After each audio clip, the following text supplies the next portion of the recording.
For the last 50 years, technology has really been all about one thing: software. It was infinitely scalable, and it was pretty much free to copy. But that world, it's over. We're in the middle of a massive shift, one that's moving AI out of the world of code and into the world of heavy industry. We're talking steel, concrete, and just immense amounts of power. So today, we're going to explore the rise of what's being called the AI factory. All right, let's just dive right in with a question that sounds simple, but is actually incredibly profound. What does a thought physically cost? Now, I'm not talking about a human thought, of course, but an artificial one. The answer to this question, well, it reveals that the entire economic rulebook for technology is being completely rewritten. For decades, the tech industry got to enjoy what you could basically call a free lunch. This was the golden age of software, right? A time where the cost to produce one more copy of anything, a piece of software, an app, was essentially zero. And this whole incredible economic model was built on one single, reliable foundation. And that foundation? Well, it had a name: Moore's Law. For half a century, it was like a law of physics for tech. It basically guaranteed that our computers would just keep getting faster and cheaper, year after year, like clockwork. What that really meant was that software developers never really had to worry about efficiency. The hardware would always catch up. But that era is now definitively over. This shift, it's a completely new reality. We are moving from this asset-light, deflationary world of software, where costs were always going down, to an asset-heavy, inflationary world of industry, where every single new piece of intelligence costs more and more in real, physical resources. The rules of the game have been turned completely upside down. So what happened? What caused this massive break? It's something people are calling the Great Compute Divergence. And to put it simply, our demand for AI computation just started growing at a pace that hardware improvements couldn't even dream of keeping up with. Software's hunger it became insatiable. And when you look at the numbers, the gap is just staggering. Moore's Law, remember, gave us a doubling of performance every 2 years, 24 months. But the compute needed to train the latest AI models, that's doubling every 3.4 months. I mean, just think about that. That's not just a little bit faster. It's a total phase shift in how technology works. The bottleneck in tech, it used to be something simple like clock speed. And today, it's straight up power availability. The economics used to be deflationary. Things always got cheaper. Now, they're inflationary. Every single core metric of the tech industry is flipping on its head. So this new world, it demands a totally new kind of building. We're talking about the AI factory.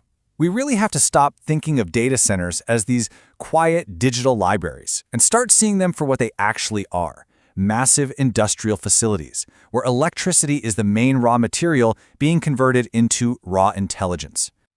And the sheer scale of this build-out is, well, it's hard to even wrap your head around. Projections are showing that we might need up to $6.7 trillion in investment by 2030 just to build the AI infrastructure we need.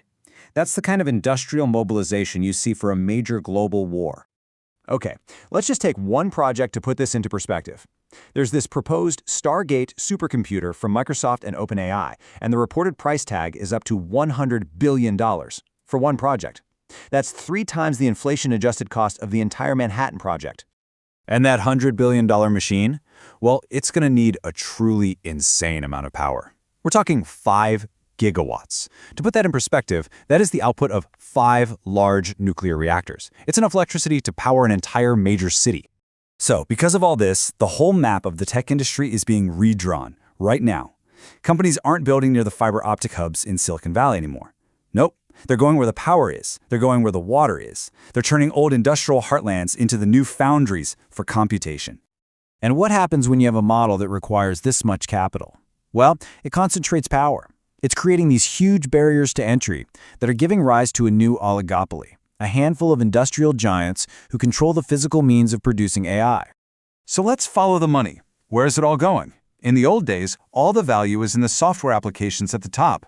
Now, a massive chunk, somewhere between 40 and 50% of all the value in this AI era, is being captured by the foundational layers, the semiconductors, and the physical infrastructure.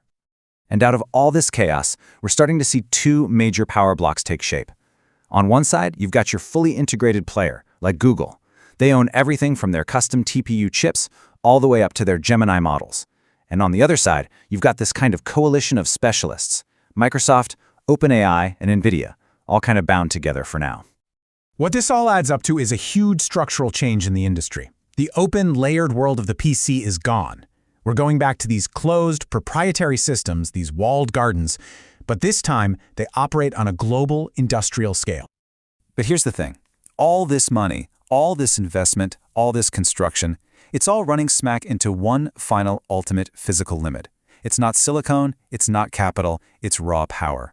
It's the friction between AI's exponential demand and our physical world's linear ability to supply energy. And the core problem really boils down to a mismatch in timelines. It's pretty simple, actually. You can build one of these AI factories in about 2 years. But building the power plants and the grid infrastructure you need to actually turn it on, that can take 5 to 10 years. And this is creating an energy crisis for the entire tech industry. So what's the result? Tech companies are literally being forced to become energy companies. It sounds crazy, but it's happening. They're bypassing the public grid, they're buying their own power plants, like that Microsoft deal for power from the 3 Mile Island nuclear facility, and they're investing in next-gen nuclear tech just to try and secure their future. Okay, so where is all of this headed, this massive industrial shift? Well, it puts us on a path towards a few radically different futures. Let's just walk through 3 of the big possibilities real quick. All right, path number 1, industrial triumph. The build-out works, and a few massive, Standard Oil-type companies end up controlling the world's intelligence. Path number 2, the CapEx crash. The bubble bursts, the investment dries up, and we hit a long, cold AI winter. Or third, the sovereign fork. Geopolitics takes over, and the internet splinters into competing nation-state-controlled AI ecosystems. But look, no matter which of these futures we end up in, the single most important thing to understand is this. The rules for winning in technology have fundamentally changed. The best moats aren't digital network effects anymore. They're physical. We're talking access to a gigawatt of power, a steady supply of water, and a politically stable piece of land. And that really brings us full circle. If the last century was all about the geopolitics of oil, the next one is going to be all about the geopolitics of computation. Compute is the new oil.